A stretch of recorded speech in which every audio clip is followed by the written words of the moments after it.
introduction, if you want me to start, I'm ready. Yes, ma'am. After introduction, yes, Anita, ma'am. Yes. Shweta, are you recording it? Are you Yes, recording it? yes. Okay. Started? Okay. Can I start? Okay. Good evening, everyone. We would like to welcome everyone, all the participants, and our resource person, Dr. Vidyaa Hari Iyer, for a session on Speak Up and Speak Out, POSH. And regarding Dr. Vidyaa Hari Iyer, she is a passionate dentist, a psychotherapist, and a counselor.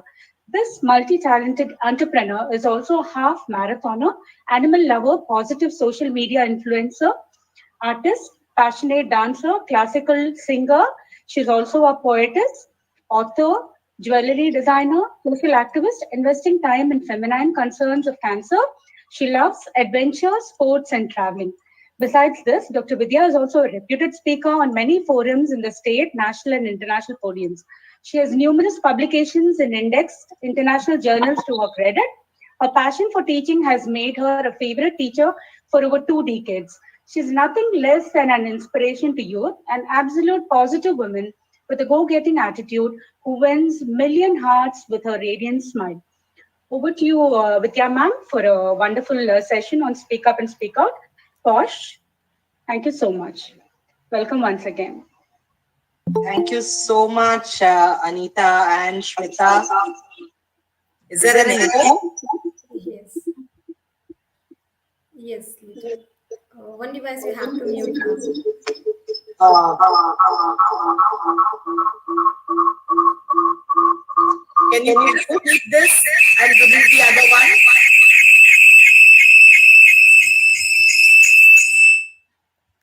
Ma'am, you can mute one device or you can leave one device.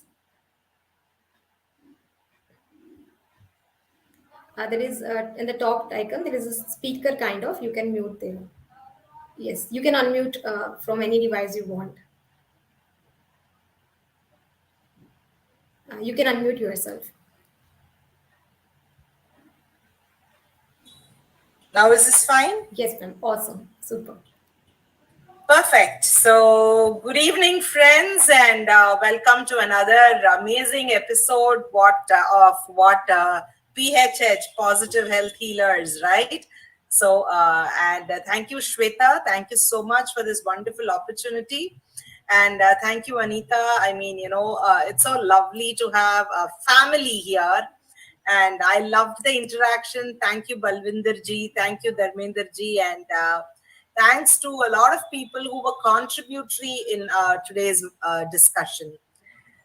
Most of us, when asked the question, like, how was your day? I guess, there were 8.5 and 10. And so many of us felt the day was awesome, right? And not all of us can say that because, so many girls go through a lot of issues. And we feel that it's only a gender-based thing when we hear about POSH or POXO.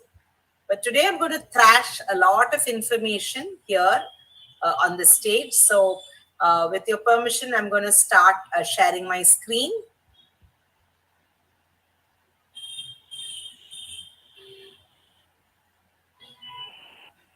Just let me know if my screen is visible, Shweta.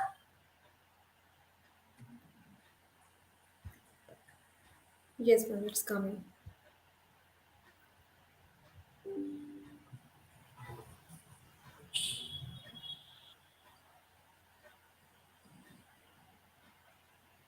Are you able to see my screen, Shweta? Yes, ma'am. Is it full screen or it's just about happening full screen? It's coming. Now is it full screen? Yes, it's full screen. Okay, thank you so much. So today's topic is stand up and speak out, and it's on POSH and POXO. So it gives me a proud moment to actually have this session, especially on a podium like this. The reason I say is, we are all a part of the society, as what Dharmender ji said, and positive health healers work towards healing a lot of people. And I feel, as an individual, as a citizen, As a person, maybe a bystander, I need to stand up and speak out maybe for a lot of people, right? But then, since it's a platform where a general public awareness needs to happen, this act came long time back, and not much of it has been brought into an awareness kind of a program.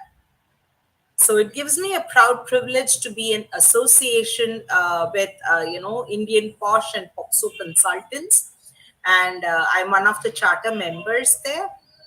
And why this topic? That is the whole crux and criteria of why we are all here.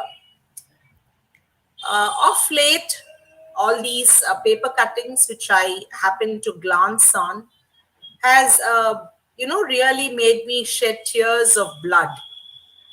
It's not just salt and water, it's blood.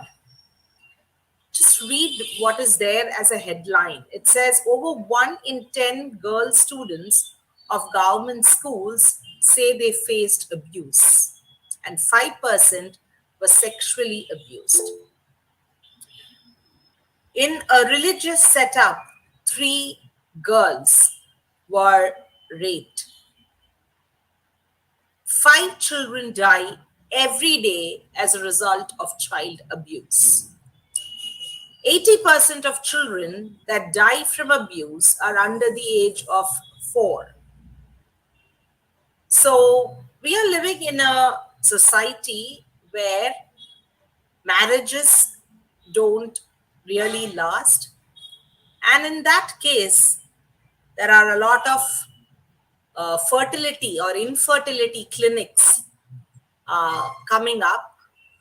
So every child, whether born through natural ways or surrogacies or any other means, every child is precious.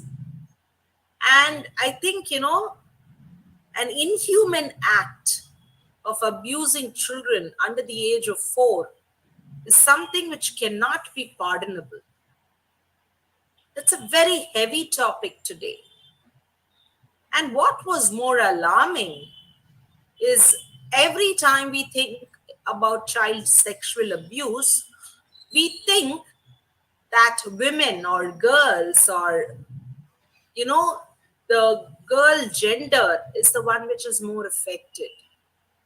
Contrary to the fact that 52.94 boys are affected. And this really got us all thinking. And if I can call the children who are affected as victims, the ones who are doing the abuse are called abusers or perpetrators. And that's how you would see them in the discussions. And these children who are of the vulnerable age, if you actually look at what they are facing, 50% of these children are abused by people known to them. This was another, alarming number. So the people who the child can trust are the people who are causing the damage. And because of that, just imagine the trust issues what this child would go through in every relationship that the child chooses to have thereafter. And if you look at the sexual rape or the sexual content, it could be penetrative, it could be non-penetrative, but whatever might be the case, you can see in the last decades, the increase has been 336%. And coming to India, you understand that every single state has reported maximum number of cases. Uttar Pradesh, Madhya Pradesh, Maharashtra leads along with Delhi. And as per the number of cases, you have a number of child welfare committees also coming up, so many NGOs coming up, and all this is to protect the vanity of the children and rehabilitate them. So if you ask me, is it the need of the hour? The answer is a big yes. And today's session is just a step forward. It's just a step to help us understand and empathize and stop this abuse, because only you and I as adults can do that. Children are vulnerable. They will not be able to say so. So what is that we need to look into? As I told you, I'm going to talk about the POSH and POXO Act, and I'm a certified facilitator and a trainer. And what is sexual abuse or sexual harassment? This is of women, and it's at workplace, as the discussion was there in the beginning. And this came up in 2013, so you can understand it's almost going to be 10 years. And this is referred to any physical contact or sexual advances, any demands for sexual favors. They call it the quid pro quo, which means I do this and you do that for me. I give you a promotion, but I want you to satisfy my sexual needs. So that is what happens. And sad to say, it is not only men who ask for these sexual favors, with a lot of women coming up on the corporate ladder, even women are doing the same. Again, I am not here as a judge to, have some gender preference, because I myself am a woman. I don't want to side anybody. A perpetrator is a perpetrator. But just to let you know, the scenario is widely changing in the so-called modern world that we all live in. Any sexually colored remarks saying that you look beautiful, this color suits you, when you're not comfortable with those words coming from the person. Showing any pornography, it could mean even a WhatsApp message. It could mean anything which is colored with some sex content. It could be some message, some videos, some pictures, and any other unwelcome physical, verbal, or non-verbal conduct of sexual nature. The moment you feel uncomfortable in the presence of a person, that itself proves to the point that, this is not welcome. So what triggers sexual harassment? If I allow you to, unmute and answer this question, what do you think would trigger sexual harassment?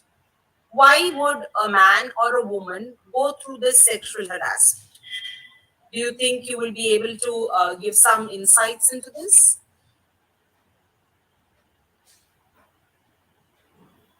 You can unmute and answer.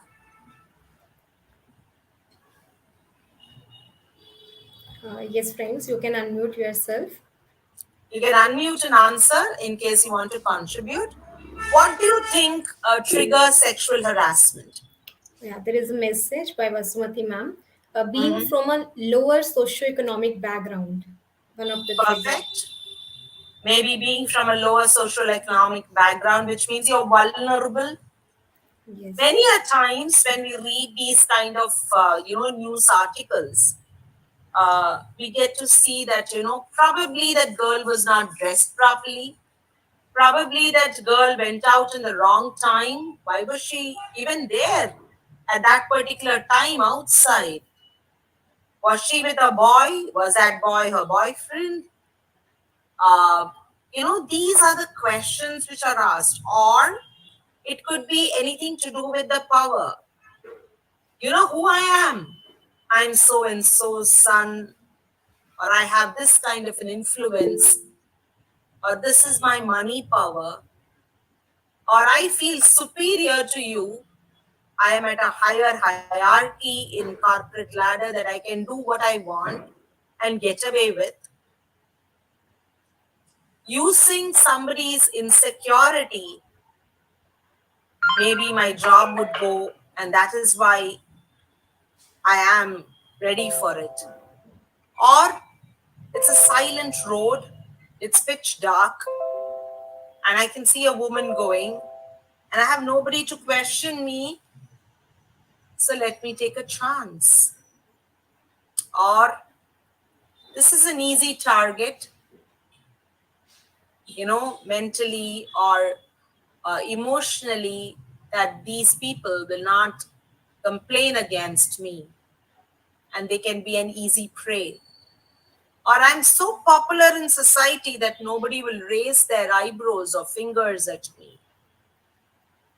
This is what gives the license for people to actually start being a perpetrator. Child abuse is defined as a variety of harmful behaviors directed against any children.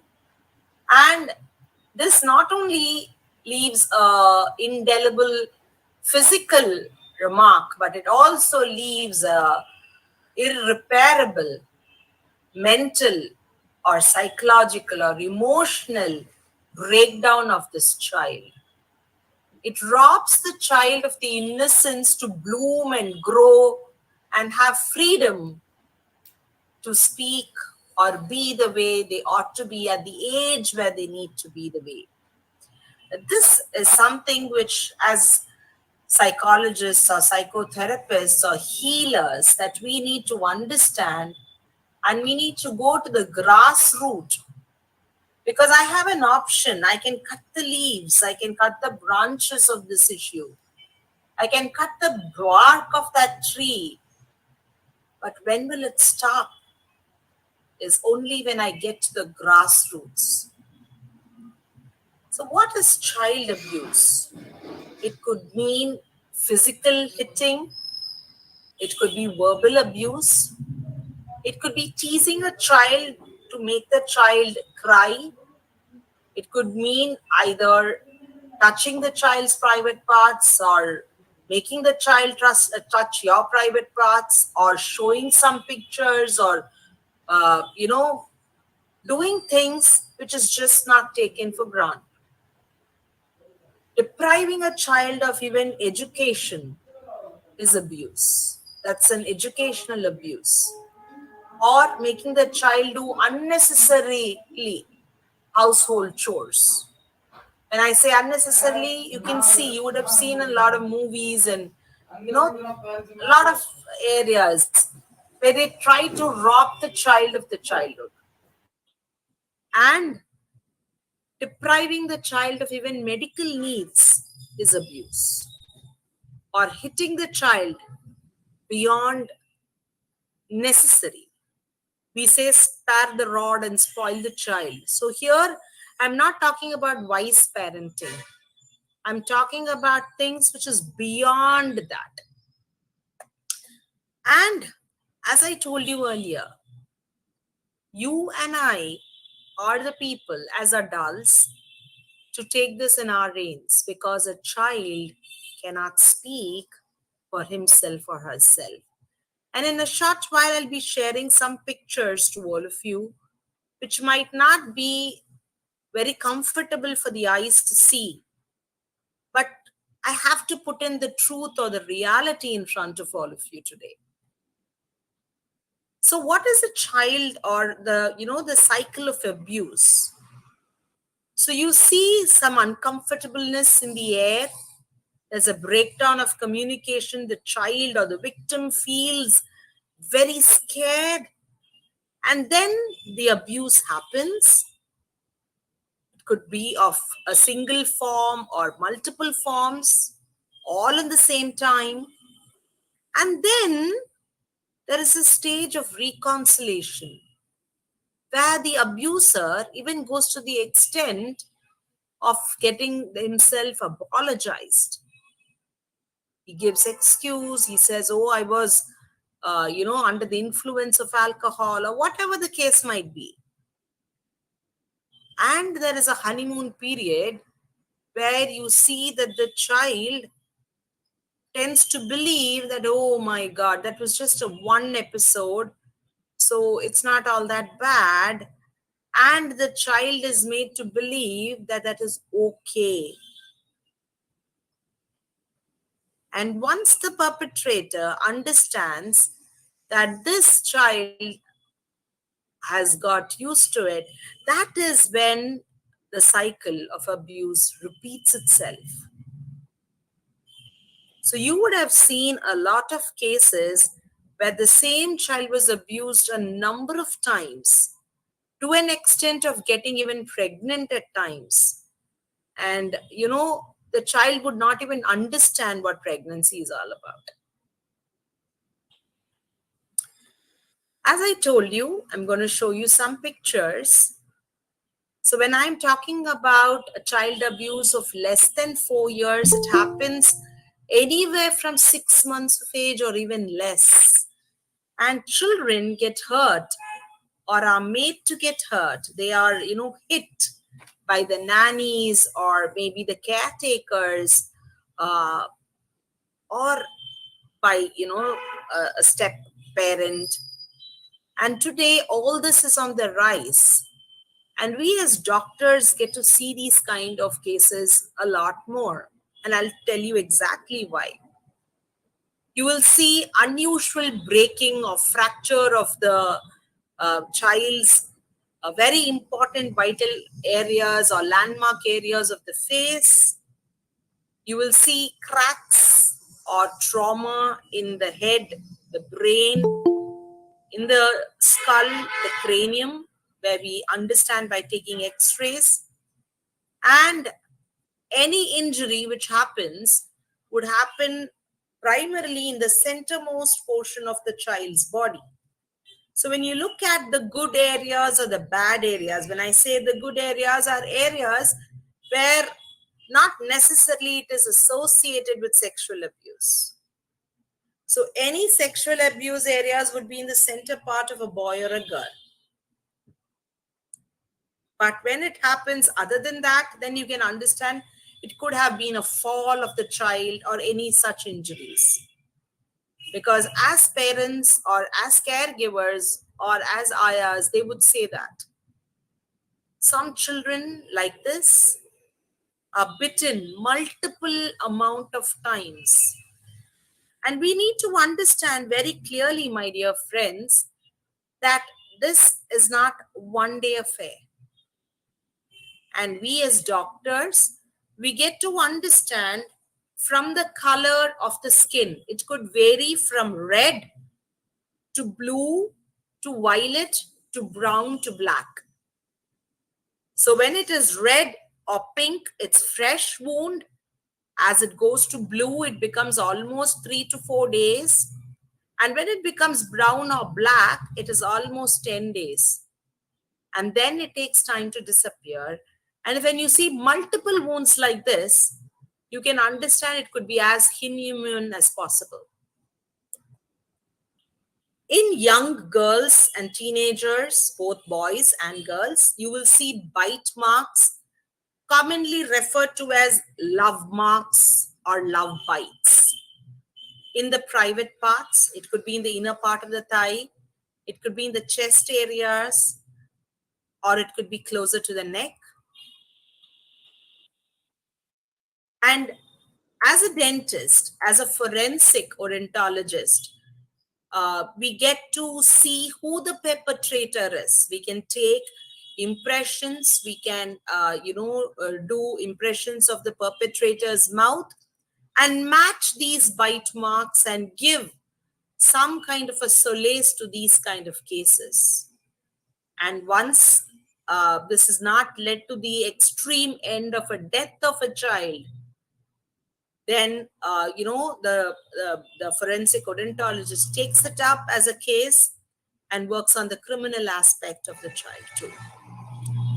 So, what does this forensic odontologist do? They analyze and observe the evidence, they collect, they check the bone, they check the teeth, they check the jaws, they check for any fractures, they use x rays, and they attend autopsies and then also give their reports. And if this child had had a dental treatment, then we evaluate the pre and the post, or ante and post mortem reports to check the identity of children. Neglect is something which is catching up nowadays because of the influence of the social media. Adults are so glued to their social media, wanting to promote themselves in all various forms. And neglect could include medical, educational, physical, and emotional neglect. And this is catching up as to be a precursor to all the kinds of attacks. Because a child does not find love at home, when some other perpetrator tries to lure the child with probably a biscuit or some kind of a dosed chocolates, the child gives in for that. As a dentist, we get to see these kind of children, and a medical neglect could be multiple dental caries wherein the child would not be able to eat or talk, and also this would affect the self-esteem of the child, along with having a very poor conversational skill, because a child will be constantly feeling sad or bad about smiling.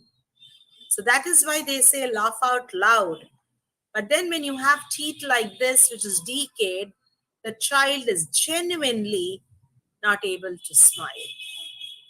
So how do we come about these cases? So as a dentist, when we see these kind of physical or emotional abuse, we check the siblings of this child and find out if it is running in the family, and we try to rule out any other causes, and we see if the injury is there in any other parts of the body.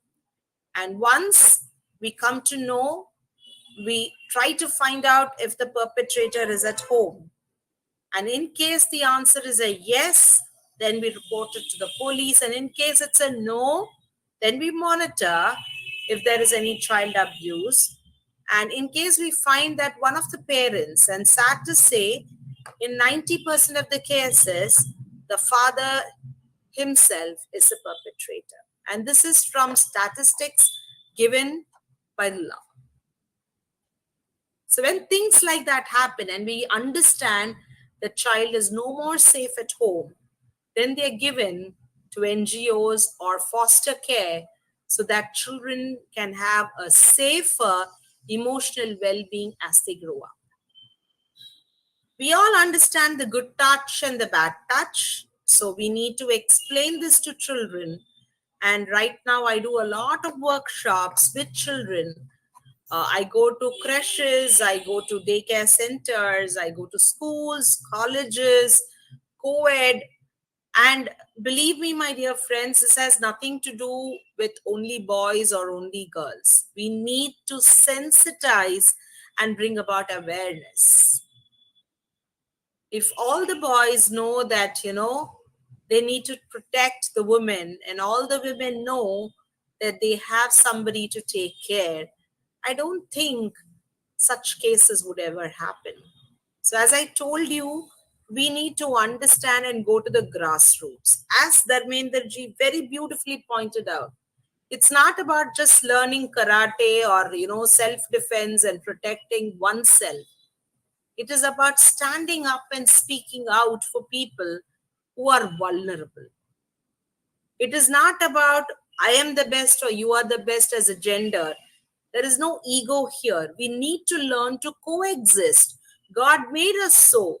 Man needs a woman. Woman needs a man. We understand that, but not at the cost of this.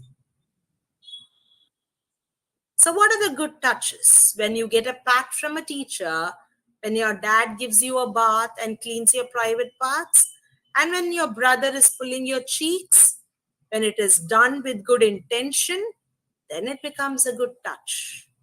So what is a bad touch? A bad touch is when a stranger touches your private parts and you're not comfortable with it.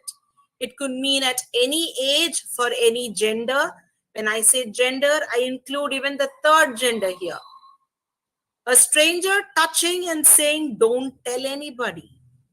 That's an antenna. That means it's not good. And when somebody is threatening or trying to hurt you, again, that's a bad touch. So we need to talk to children. We need to talk even before a child goes to school. We need to talk about this. And why do I say so?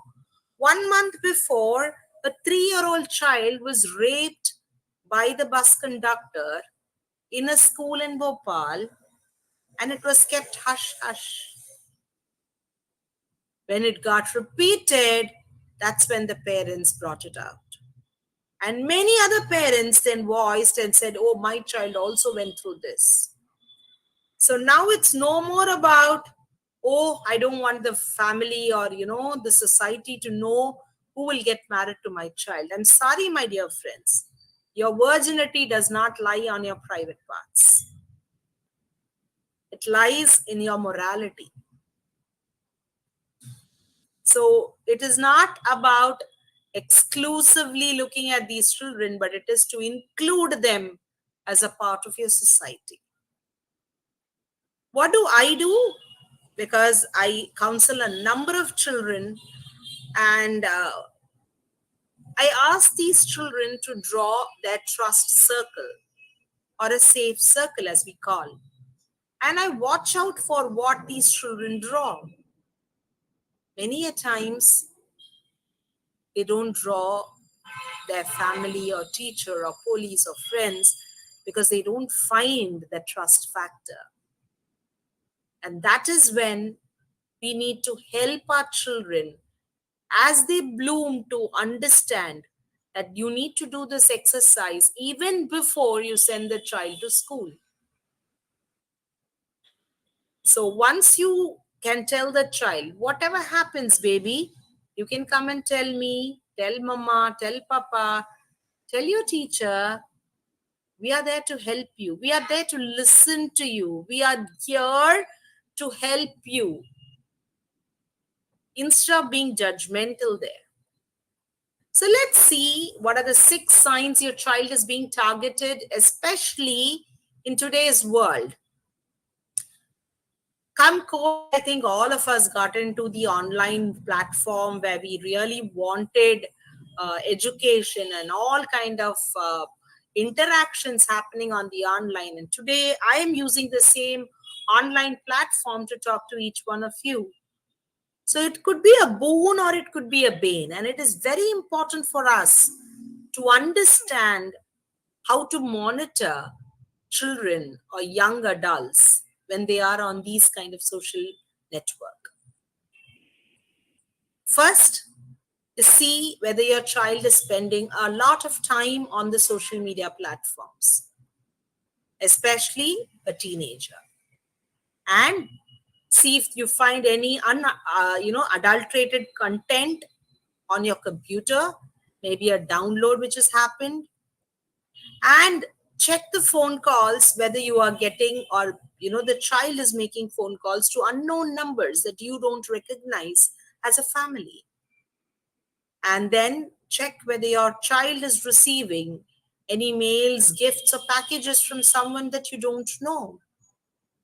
And see if your child is a part of family conversations when you're all sitting and chatting after dinner, or as a family time, cuddling time, me time. See if there is any behavior of a child which is raising some eyebrows for you. The child willingly goes into their room and says that, they have something to do. They don't come with you for family functions. All this is something that you need to really put up your antennas. There might be genuine cases where the children are studying or have homework or some exams. They are fine. Let's not always have a sense of doubt for our children. That's not what I meant. It's always better to be cautious, better to be safe than sorry. and see if your child is using any other name or image, or they have their own online account where you don't have any control over. So till the age of 18, I think it's always good to monitor your children. And what could be the effects of these child abuse? It could be impaired brain development, poor physical health, psychological issues, relationship issues, substance abuse, behavioral issues, and abusiveness. And this chain becomes a vicious cycle after that. But we need to stop and break the chain. And this is another alarming news where most of these children, even when they grow up as adults, when they turn 50s and 60s, they don't find work because they're not able to perform. They don't have good weddings or marriages. They live below the level of poverty. And most of them prefer solitude to being in a crowd. So, how do we stop sexual abuse? We need to understand that sexual violence, all of us have a play in it. You could be a bystander and you could just put up, raise your voice and say no. If you see a child in a place where somebody is harassing or giving something, you ask the child, do you know this adult? And the moment the child says no, believe the child and try to get help for the child. Teach social skills which can build the child emotionally well. Teach healthy understanding of their physical growth, especially when it's teenagers. There's nothing wrong in having good, healthy dating or intimate relationship. It's absolutely fine. Promote healthy sexuality and empower them with good training. Provide opportunities to empower and support girls and women, and strengthen the fabric of the social norms. It could mean girls, it could mean boys, it could mean both of them. Create protective environment, monitor them. And this is very important. And today with CCTV cameras, it's become even more evident that we need those cameras and we need them to be in working condition, especially in workplaces. Because this just does not stop as a child, it just continues. And as the discussion was, when you have the ICC committee coming up, it is very important for them during trials and inquiries to have the footage so that, they have a better understanding of what happened. And once you identify these victims or survivors, try to lessen the harm. Bring them into the society. Don't treat them as different. Include them and help them overcome whatever they have gone through it. So sexual harassment is no joke, my dear friends. We need to stand up and we need to speak out. Emotional abuse is another very, very vital component, and people start playing mind games. They abuse, they accuse, they blame, constantly criticize people, suspicious, skeptical words being used, isolating people, yelling, using bad names. It's very important that we all understand and get back to that. So, what should we do? So, in these kind of cases, definitely you need to report. And once you report, if you're working in a workplace, you need to report it to your authorities. We generally have an ICC committee or an internal committee. And in case the workers are less than 3, then you have a local committee which is guided or governed by the collector of that place. You need to provide training to all the students, to the employees, both men and women. And in case there is a issue, you need to report it to the police or take it to the higher authorities in case it's beyond. And if there was a death because of this, then of course it goes into the criminal, and the IPC takes it into the complete ambit of the court, right? Now you can have two types of solutions. One, it could be the consolidation, or it could be the inquiry. The consolidation is something where the accused has done, but it is of less serious matter, and then they come to a kind of understanding, and the settlement happens. A warning is given at workplace, or some sexual content has been passed, and they are try to stop. But then if it has gone beyond that stage where you can say it is less serious, then the complaint is lodged and people can lose the job, especially at this time, right? And monetary compensation has to be given, whether it's to the girl or to the man. And the perpetrator, again, depending on the decision of the management or the ICC committee, they are taken off the job. So the POSH Act of 2012 is about understanding the sexual assault on the child.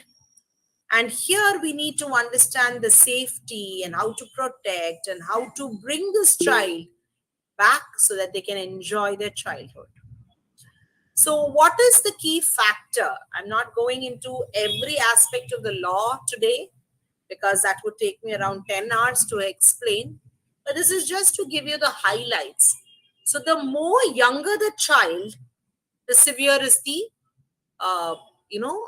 the penalty.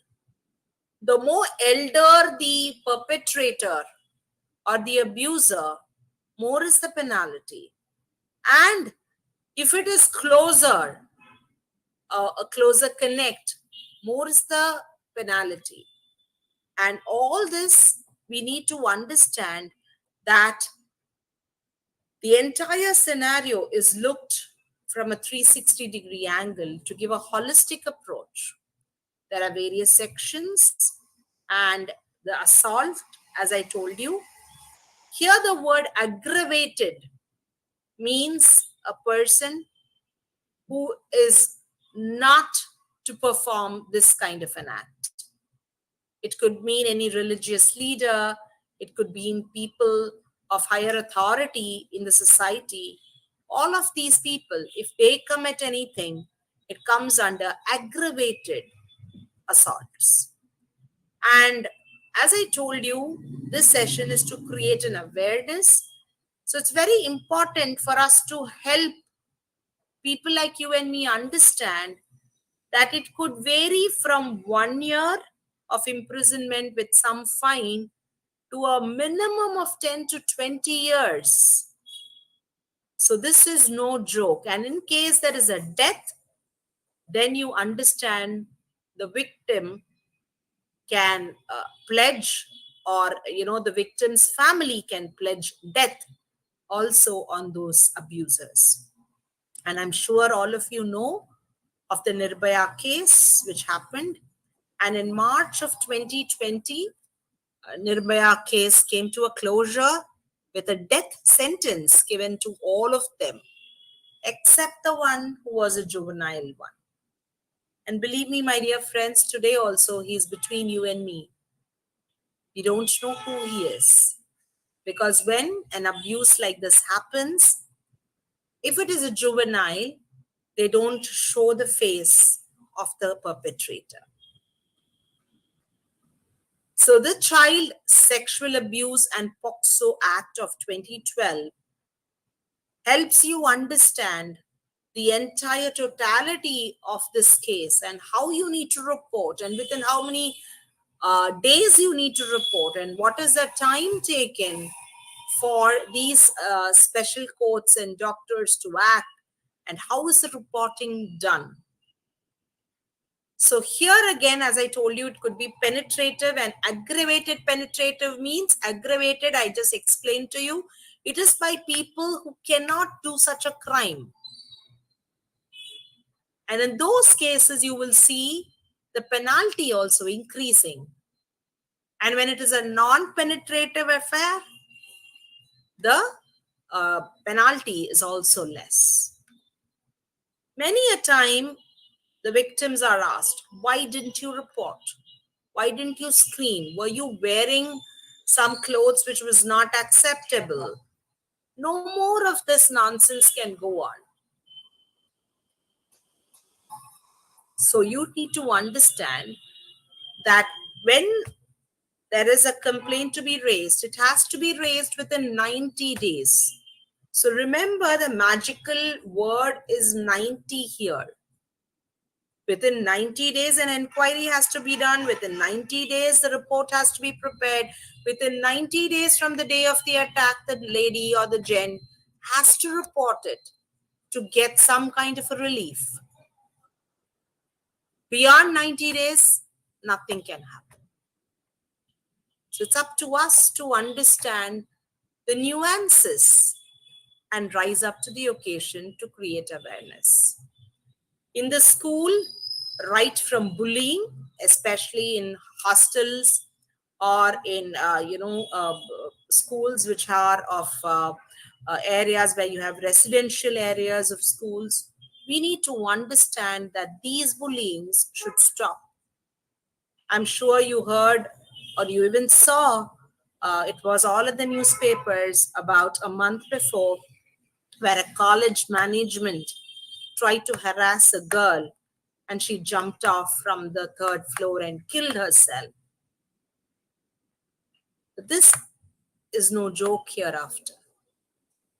So here, as a student, we have spoken. What are the roles of a school teacher and authority? It's very important to educate our children about sexual harassment. Boys, girls, transgenders, all of them included. You should teach them how to deal with it and learn to say a no, a firm, assertive no. Administrators should also understand that in cultural programs or in areas where you have a fun fair in your school, where you will have other people walking into your school campus, how safe your campus is for these children. And when you have buses or other non-teaching staffs working, you need to understand that these people also need to be given training. So I'm talking about teachers, staffs, non-teaching staff, everybody. And to prevent this, a CCTV camera would definitely help. So put it at the nodal points in the school, in workplace areas. Teach values to the bus conductor, to the driver, and also to the sweepers, because many a times in high-rise buildings, the watchman knows when the parents walk in and walk out, and the children become vulnerable victims. There was a child in my city who was raped, killed at the age of 6. So I take it upon me to create this awareness. And I would urge each one of you attending today's program to help me. Let's all join hands, because it means business to all of us.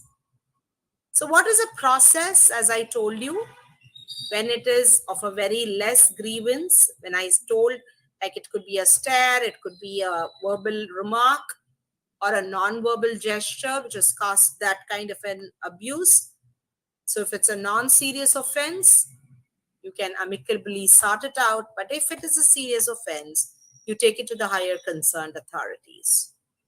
And you can either get into self-help or informal solutions or out-of-court settlement, or it's a formal complaint where you go to the police, you go to the court and get it sorted.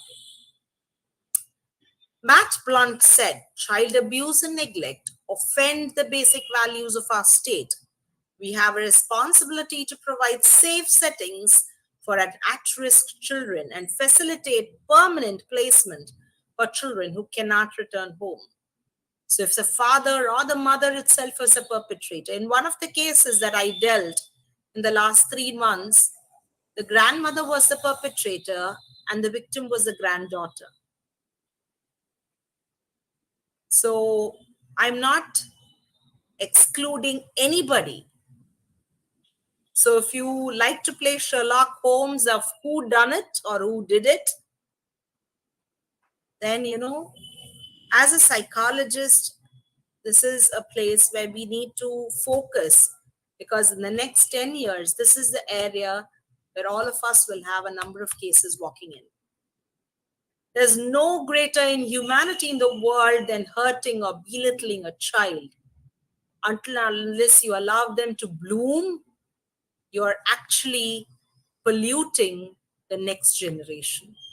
Let's all stop child abuse, my dear friends. As Nelson Mandela said, a true character of a society is revealed in how it treats its children. It's up to you and me to raise our children, to bring equality in their thoughts, in their behaviors, in their action, so that we raise a comfortable society for every woman and every man to live in. And for the child, you need to say it is not okay to just be a victim. You need to tell them to say a big, firm no if anybody does anything without their consent. What are the types of mental illnesses which these children could have, or as young adults? Anxiety disorders, bipolar, depressive, eating disorders, obsessive compulsive disorders, or sleep-wake disorders. If I go to each one of them, you understand it's going to take a long time, but I just wanted to give you a brief of what or why this POSH and POXO Act is of importance. So how do you help these children? You teach them healthy boundaries. You give them so much of love and validation. Give them a stable appetite, reduce their symptoms, love them, help them sleep better, and help them accomplish their goals in life. And that's the only way, as mental health care providers, we would be able to get these children out. So how do you prevent child abuse? You volunteer your time. You discipline your children or children in your community. Examine their behavior. Educate yourself and educate people around you. Teach children their rights. Support preventive programs. Know what a child abuse is and know the signs. So even after being abused, if the child is given tender, loving care, we call it the TLC, 10 years later, you will be raising confident, friendly, outgoing, happy children. But when these children are not handled in the next 10 years with love and care, you will see these children having post-traumatic stress disorders. They are anxiety prone, they are depressed and sad. And every child deserves to grow up feeling safe and loved. And April is the month of the National Child Abuse Prevention Month. So we need to help our children say no, run away from that place, learn to protect yourself, teach them self-defense, share it with people, and last but not the least, tell them it's not their fault, and embrace them and love them unconditionally. With that, I come to the end of my presentation. I have a few case studies if it's of interest to all of you, and with the help of Shweta, I can probably share some case studies which might be of useful to all of you. So otherwise, I'm done with this, Shweta. Thank you so much, Vidya ma'am. It's really need of the hour topic. We have to understand, TL, like 10 years later, as you have mentioned, it's very very important to be aware right now and take action right now. So yes, friends, if you have time, so we can take it. How much time it will take for case studies, ma'am? 10 minutes at the max. Sure. In brief, like we can discuss. And yes, friends, you have any questions, you can type in chat box. Sure. So I'll take up these case studies. You can unmute, you can answer. So this is case study 1, where you can see it's a construction site. And this is a daily wager who has a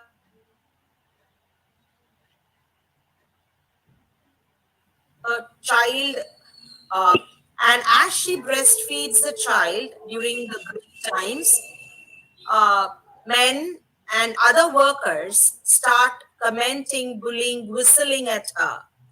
So, what kind of an abuse would you call this? And is it an abuse in the first case? And if so, what it is? Is it a verbal abuse, Vidya ma'am? Is that a verbal abuse? Okay, so I understand that voice is of Anita. So, Yes. great. It's called a non-verbal abuse because here, commenting, bullying need not necessarily be only verbal. It could be even in the form of gestures. So here you can see he stares at her. Staring is a non-verbal. Cunning smile again is non-verbal. Whistling, bullying, and commenting need not necessarily be to her. It could mean to people around to create a kind of an uncomfortable situation for her, right? Okay, let's go to case study 2. A big multinational company where there is a dominating female CEO, and she gets attracted to a young talented male employee and asks him for sexual favors in case he wants to get promoted. So, what kind of an is it an abuse, and what kind, if so?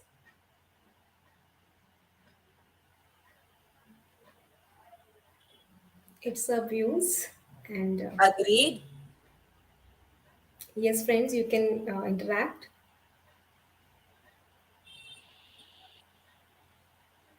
These are all real cases. I've just put it in a third thing just to Ma'am, help you understand. Yes, dear. ma'am, I should say it is exploitation.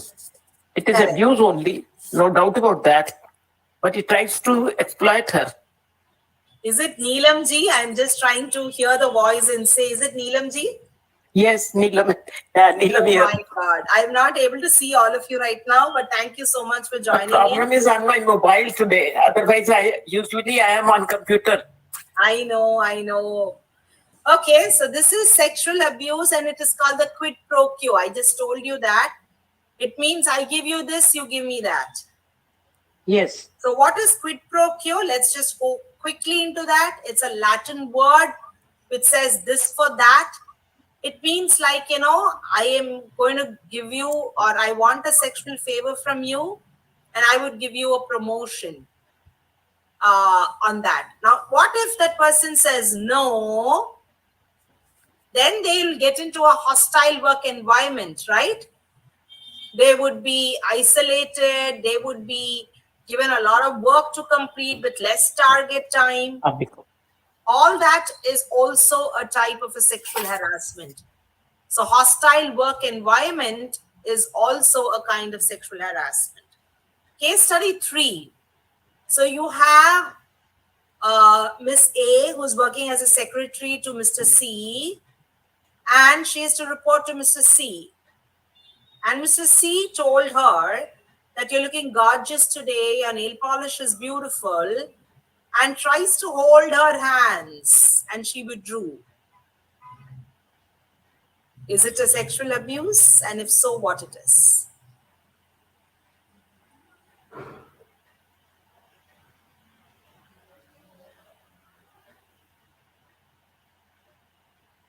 Yes? Any answers? It can be termed as a just physical abuse. It's not a sexual abuse. Correct. So it is a physical and a verbal abuse. You're right, sir. Verbal because he said you're looking gorgeous today and your nail polish is beautiful. And she was not comfortable with that. That's the most important. Here, the more importance is given to the feeling. As a man, you would understand when you touch a woman, as a friend, the touch would be different. And when it's a sexual abuse or it's a advancement, it's a different touch. So we need to understand the 5 sense organs of hearing, of seeing, of touch, all of this just to help us understand what kind of sexual harassment it is. Study 4, B is a transgender by birth, and B is working as a consultant. And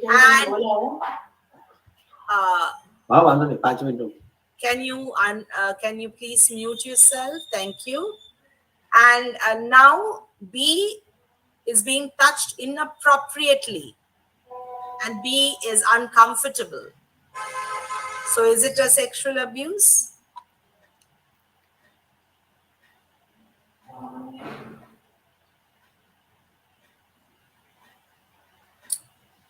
Is it a sexual abuse?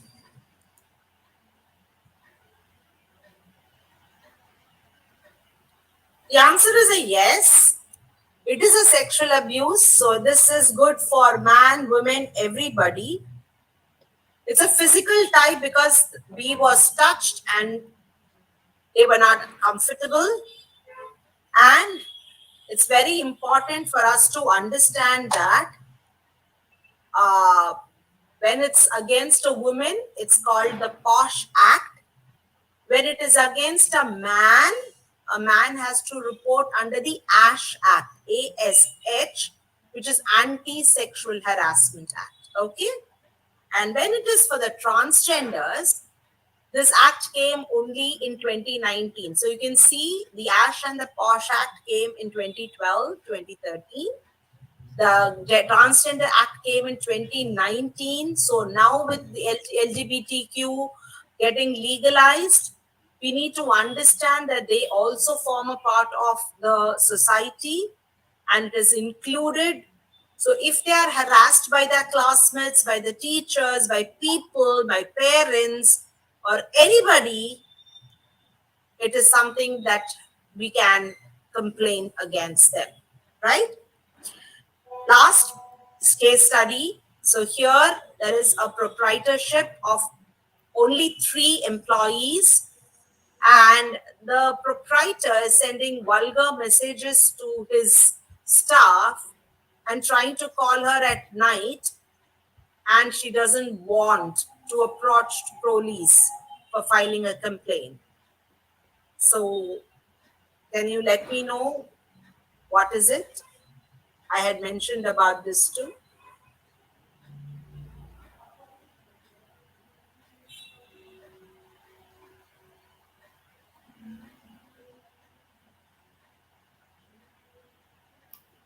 Workplace exploitation?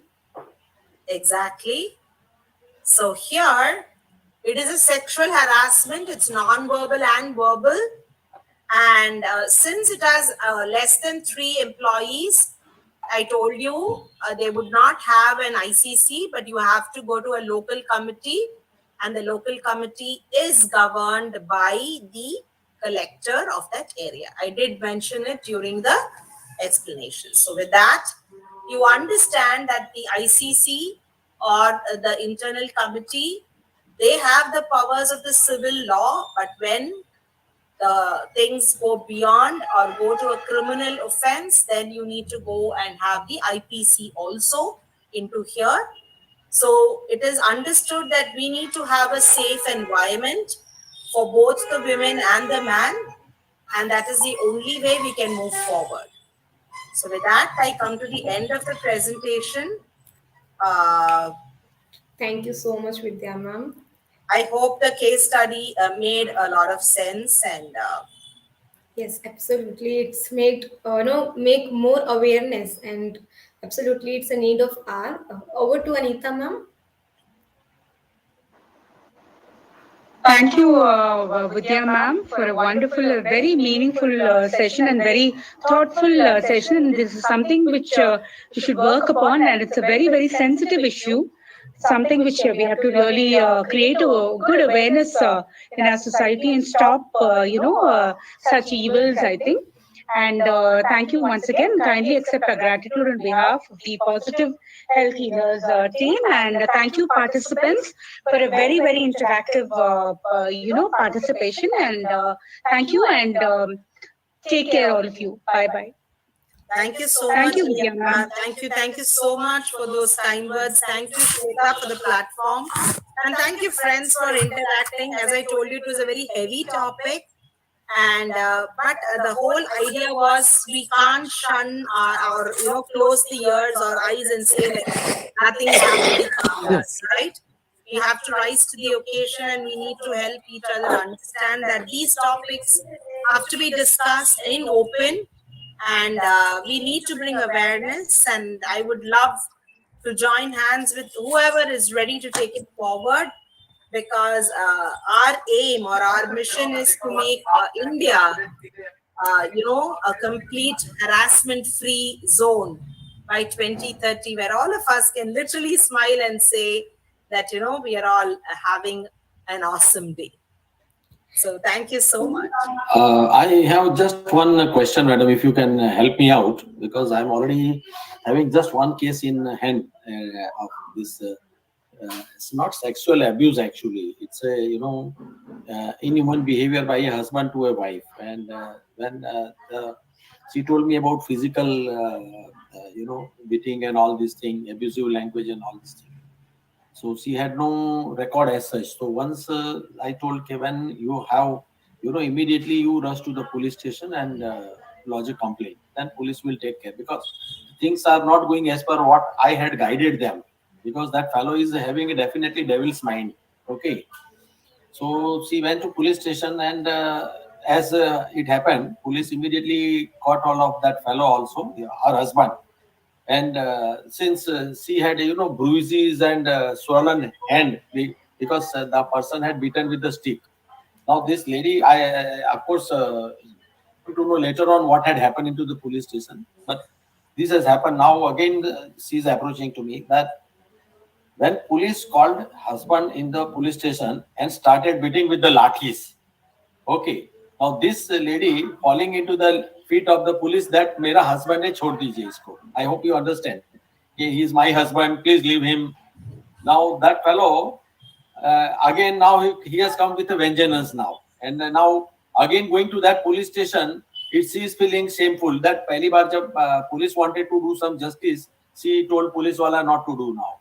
So this is the case, but she was asking me कि sir मैं अभी क्या करूं मैं. So literally मैं भी तकलीफ में हूँ, मैं क्या करूँ, भी क्या समझाऊँ उसको. I guided everything. She did also, and now the situation is like that. Sergi, first of all, thank you for this wonderful question. I handle a number of such cases, and in India, it is very difficult to take sides with a woman who comes up with this kind of an abuse. I'll tell you the reason why. पति परमेश्वर हो जाता है, अभी करवा चौथ हुआ है, तो आपको समझ में आ जाएगा कि ये फिल्मी बातें जो होती है वो बस ऐसे ही होती है. So in these kind of cases, until and unless the woman is 100% sure, let me put another zero and say 1000% sure, we should never take sides and work on these cases. Because this is not the first time that the woman falls at the police station, at the police and says, "Mere pati ko chodo ye wo." Because this would happen n number of times, because ant mein pati parmeshwar hota hai. So it is very important for us to understand. What I generally do is, first step is couple counseling. I call the husband, I call the wife. Here I'm sorry for interruption. Here I'm failing because the gentleman is not ready for anything. Okay, that's exactly what I'm eliminating that. I tried that also. That is exactly what I'm trying to say. That is the place we need to work. A couple counseling. Bring the husband and the wife. If one is not coming, that means the case will be a failure. 2. Okay.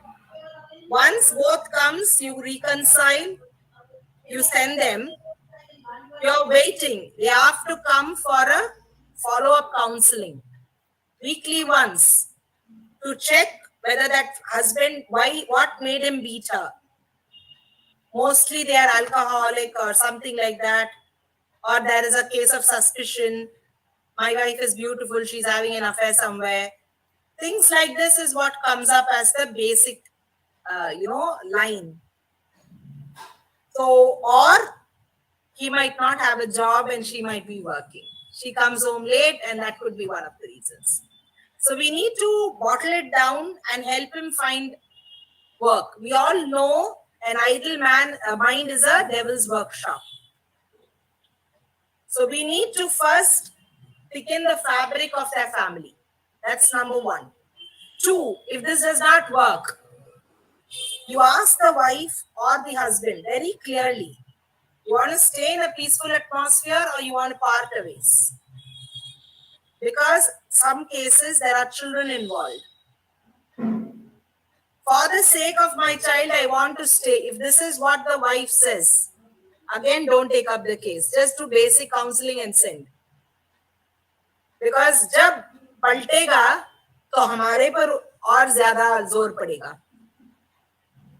So, we feel like, we have taken up the case with a lot of passion and we want to help and things like that.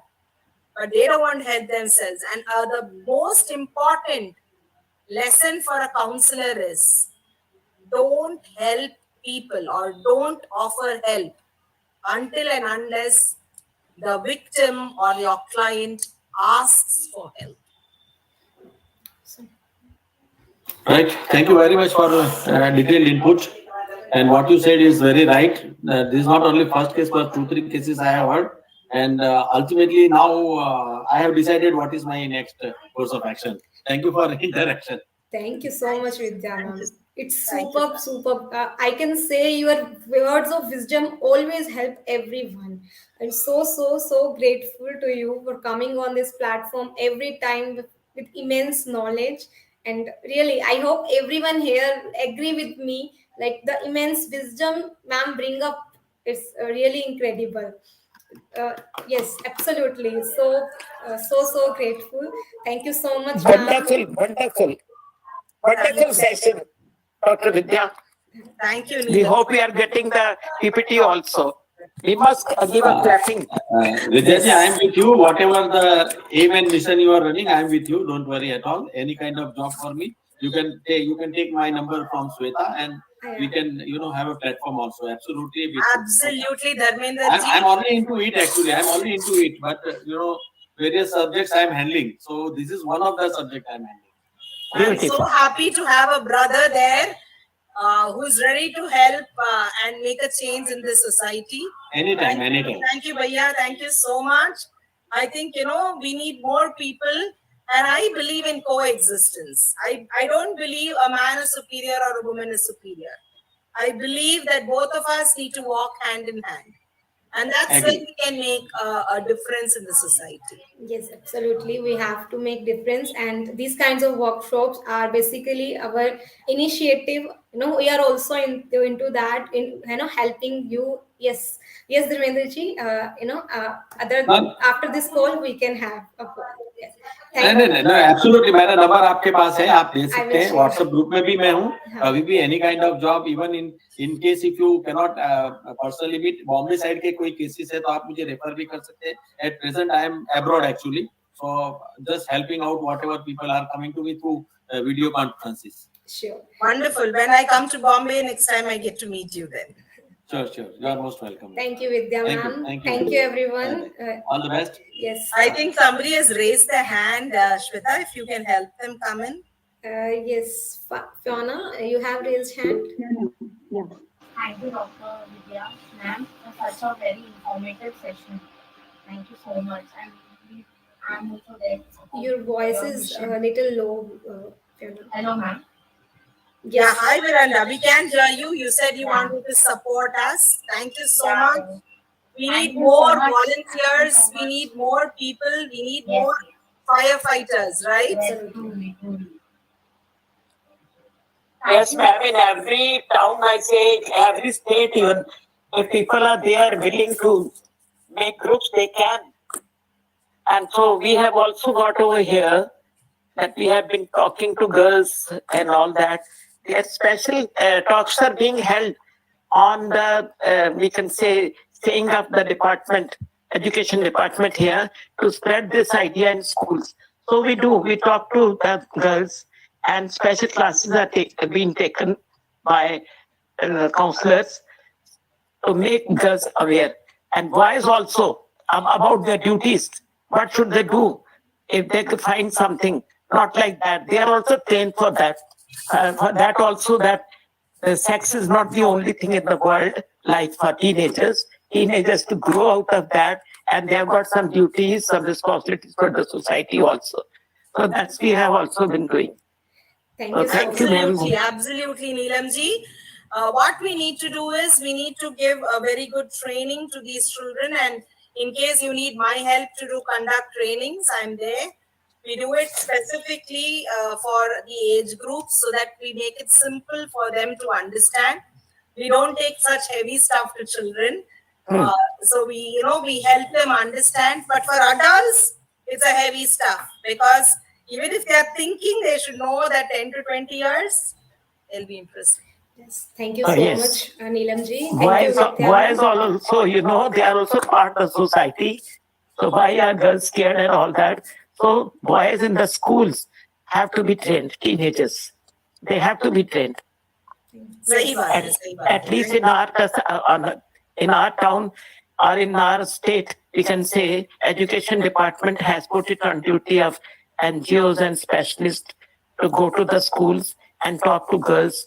But we in our project as moral education and counseling, we say, in that we train students, boys also. We make them aware about all this. So that is very important. Boys should also be made aware of all this, not only girls. Girls should know how to protect themselves. Yes. Absolutely. Thank you, ma'am. Thank you. इस time तक बने रहने के लिए, till this time be here, and thank you everyone. Thank you Vidya ma'am. Now you can log off. Thank you. Thank you, thank you. Thank you. Bye bye.